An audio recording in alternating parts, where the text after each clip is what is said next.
কিন্তু আমরা এই সবরের মিনিংটাই জানি না। সবর মানে কি জানেন?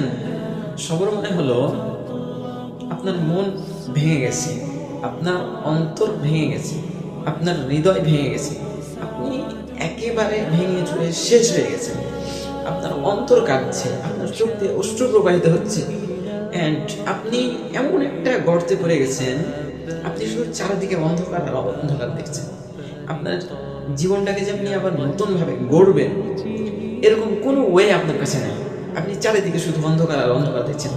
সফলতার একবারে শেষ স্তরে আপনি চলে গেছেন, আপনার পক্ষে আর ফিরে আসা সম্ভব নয়। এমন একটা সময়, জাস্ট একটা স্মাইল, আলহামদুলিল্লাহ আল্লাহ তুমি আমাকে যেভাবে রেখেছো, আল্লাহ তুমি আমাকে যে অবস্থায় রেখেছো, আলহামদুলিল্লাহ। এই যে এতটুকু সবর আপনি করতে পারবেন, আপনি যদি ইমানদার হয়ে যান, এতটুকু সবর আপনার অন্তরের মধ্যে চলে আসবে। আর আপনি যদি প্রকৃত মুমিন না হন, তাহলে এই সবরটা কিন্তু আপনি গ্রহণ করতে পারবেন না।